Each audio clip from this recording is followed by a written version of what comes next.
School ബുള്ളിയായ ഈ പെൺകുട്ടി ജസ്സിന്റെ ദേഹത്തേക്ക് food വലിച്ചെറിയുന്നു. പക്ഷെ അവൻ എന്നത്തെയും പോലെ പ്രതികരിക്കാതെ തന്റെ സീറ്റിൽ വന്നിരിക്കുന്നു. കാരണം അവൻ പാവപ്പെട്ട വീട്ടിലെ കുട്ടിയാണ്. അതുകൊണ്ട് തന്നെ അവന്റെ ക്ലാസ്സിലെ മറ്റു കുട്ടികളും അവനോട് എപ്പോഴും പ്രശ്നമുണ്ടാക്കുന്നു. എന്നാലും ടീച്ചർ ഇവനെയാണ് വഴക്കു പറയുന്നത്. പക്ഷെ അവൻ ആരോടും പരാതി പറയുന്നില്ല. അപ്പോൾ അവരുടെ ക്ലാസ്സിലേക്ക് ലെസ്ലി എന്നൊരു പുതിയ പെൺകുട്ടി വരുന്നു.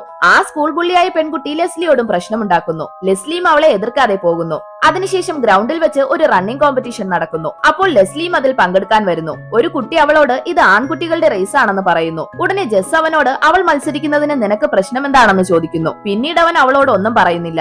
റേസ് സ്റ്റാർട്ട് ചെയ്തതും ഇവൻ ജസ്സിനെ തള്ളിയിട്ട് മുന്നോട്ടോടുന്നു. ചെറുതായൊന്ന് പതറുമെങ്കിലും ജസ് ഓടി മുന്നിൽ കയറുന്നു. പക്ഷെ ഫിനിഷിംഗിൽ എത്താറായതും ലെസ്ലി അവന്റെ മുന്നിലേക്ക് ഓടിക്കയറി ഫിനിഷ് ചെയ്യുന്നു. അവൻ ക്ഷീണിച്ച് തറയിലിരിക്കുമ്പോൾ ലെസ്ലി അവളെ ഇൻട്രൊഡ്യൂസ് ചെയ്ത് അവന് കൈ കൊടുക്കുന്നു. പക്ഷെ അവൻ അവളെ അവോയ്ഡ് ചെയ്യുന്നു. ക്ലാസ് കഴിഞ്ഞ് വീട്ടിലേക്ക് വരുമ്പോഴാണ് അവൾ അവരുടെ നെയ്ബർ ആണെന്ന് മനസ്സിലാവുന്നത്. ജസ്സിന് ചിത്രം വരയ്ക്കാൻ വളരെയധികം ഇഷ്ടമാണ്. വീട്ടിലേക്ക് വന്നവൻ തന്റെ ഡ്രോയിങ് ബുക്ക് തുറന്നു നോക്കുമ്പോൾ അവൻ വരച്ചതല്ലാത്തൊരു ചിത്രം അതിൽ കാണുന്നു. അവൻ തന്റെ അനിയത്തിയോട് ബുക്കിൽ ചിത്രം വരച്ചതിന് വഴക്കുണ്ടാക്കുന്നു. പക്ഷെ അവൾ അത് താൻ വരച്ചതല്ലെന്ന് പറയുന്നു. അവരുടെ ശബ്ദം കേട്ട് അച്ഛൻ അവിടേക്ക് വരുന്നു. അവൻ കാര്യം പറയുമ്പോൾ അച്ഛൻ അവന്റെ ഡ്രോയിങ് ബുക്ക് വാങ്ങി നോക്കുന്നു. പക്ഷെ അവൻ നല്ല ചിത്രം വരച്ചതിന് അവനെ പ്രശംസിക്കുന്നില്ല.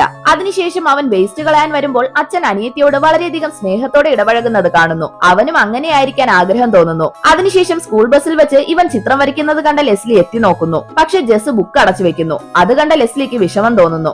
എന്നാലും അവൾ അവന് ചൂയിങ്കം നീട്ടുന്നു. അവനത് വാങ്ങുമ്പോൾ അവൾ ഹാപ്പി ആവുന്നു. പിന്നീട് സ്കൂളിൽ വെച്ച് ഒരു കുട്ടി ശ്രദ്ധിക്കാതെ അവനെ തട്ടിയതും അവന്റെ ഡ്രോയിങ് ബുക്ക് ലെസ്ലിയുടെ കയ്യിൽ കിട്ടുന്നു. അവൾ അത് തുറന്നു നോക്കി അവനെ പ്രശംസിക്കുന്നു. അതുകൊണ്ട് ആ സ്കൂൾ ബുള്ളിയായ പെൺകുട്ടിയുടെ കയ്യിൽ നിന്ന് അവൻ അവളെ രക്ഷിക്കുന്നു. അതിനുശേഷം അവർ രണ്ടുപേരും നല്ല ഫ്രണ്ട്സ് ആയി മാറുന്നു. ജസ്സിന്റെ ബർത്ത്ഡേക്ക് അവന്റെ ഫാമിലി ഒരു കേക്കുമായി വന്ന് അവനെ വിഷ് ചെയ്യുന്നു. അച്ഛൻ അവൻ ഒരു റേസിംഗ് കാറിന്റെ ടോയ് സെറ്റ് ഗിഫ്റ്റായി കൊടുക്കുന്നു. കൊച്ചുകുട്ടിയല്ലാത്തത് കൊണ്ട് ആ ഗിഫ്റ്റ് കണ്ടിട്ടും അവനത്ര എക്സൈറ്റഡ് ആവുന്നില്ല. എന്നാലും അവനത് ഇഷ്ടമായെന്ന് അച്ഛനോട് പറയുന്നു. അന്ന് സ്കൂളിലേക്ക് പോകുന്ന വഴി ലെസ്ലിയും അവനൊരു ബോക്സ് ഗിഫ്റ്റായി കൊടുക്കുന്നു. അവനത് തുറന്നു നോക്കി ഷോക്ക് ആവുന്നു. കാരണം അതിനകത്ത് കോസ്റ്റ്ലി ആയ പെയിന്റിംഗ് സെറ്റ് ആണുള്ളത്. അവനത് കണ്ട് ഹാപ്പിയായി അവൾക്ക് താങ്ക്സ് പറയുന്നു.